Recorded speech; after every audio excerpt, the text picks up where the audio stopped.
The public school system in America is not broken. It works perfectly, right? It produces what it's intended to produce. You know, they're really pressured to lie. They really are pressured to turn a blind eye to a lot of things, behavior problems, because depending on the state that you are, a child has to do so much things to be removed from the class legally. So it's not before like a child could just misbehave and the child's disrupting the education of other children, which I had a very big problem with. The child can't be removed. There has to be so many infractions to the point that, depending on the class management of the teacher and the influence of the child, you now end up with a classroom that's in total chaos. The difference between now and 20 years ago even is that 20 years ago, when you would have a kid cuss you out, hit you, smack other kids, ruin your property, steal things off of your desk, there was going to be somebody on campus that was going to back you up and find a solution. But now that's not the case.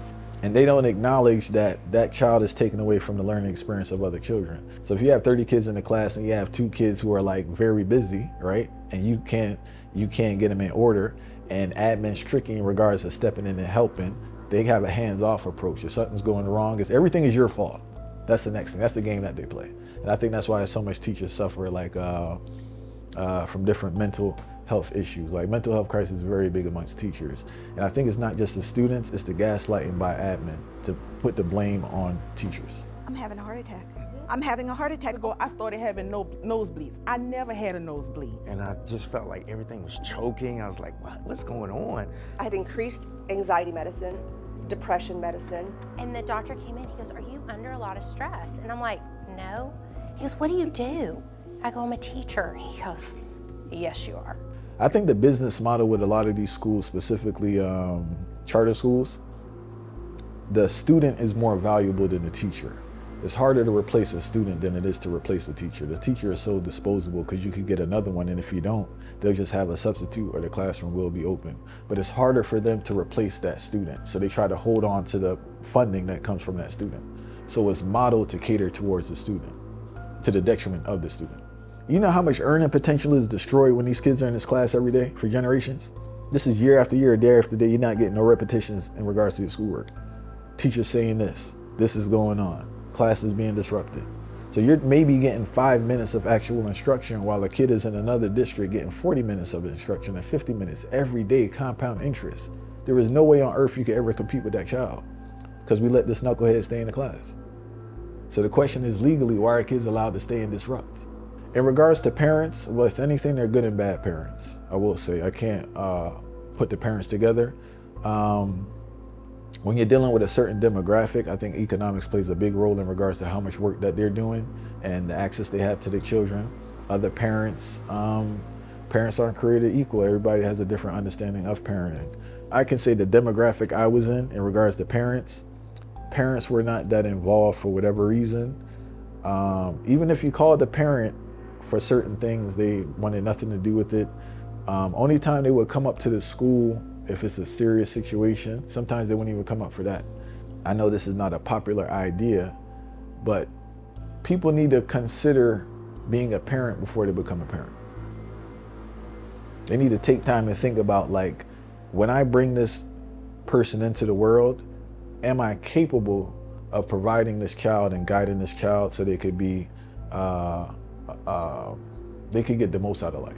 I will say this in regards to Black culture, right? Because Black culture is not a monolith, right? So there's a specific subculture within the Black culture that don't value education and don't see the importance of education. I can't knock them because who have they interacted with that value from education? Education needs intention, fight. You just can't tell kids like to learn this. It's like, why am I learning this and why will I be applying that? And that's the part that we miss. So you do the school because you have to work, but you need to have a reinforcement of education in your household, and most people don't have the capability or the time. So the more I learn, the less critical I am, because I can't criticize a person who themselves are barely getting through life. Don't have the capability of critical thinking because they never learned, or they don't have the skill set to relay certain information to their child. And that's why the collective and community is so important, because where that person, they may be a great nurturer, a great provider, but they struggle with that other aspect. That's why you need other people in the community to bring them up. We just don't have that community aspect. It's very isolated. And I always wondered, I asked white teachers this too, if I had to ask them this clearly, to say, listen, you're exposed to a certain type of black person on a daily basis, right? How does that impact your view of black people? Because remember, teachers, specifically white teachers, their only interaction with black people are at that school.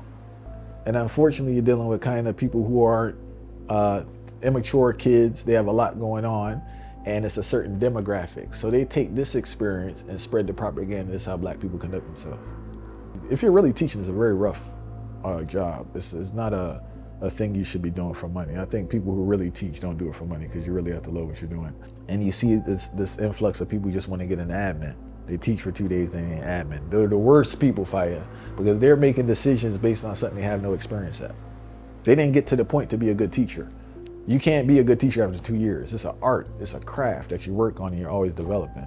I truly feel that, especially in like more kind of, I want to say inner city neighborhoods or whatever, I feel that teachers aren't going to be in there. I feel there's going to be a projector with the lesson, and it's just going to be security on the floor.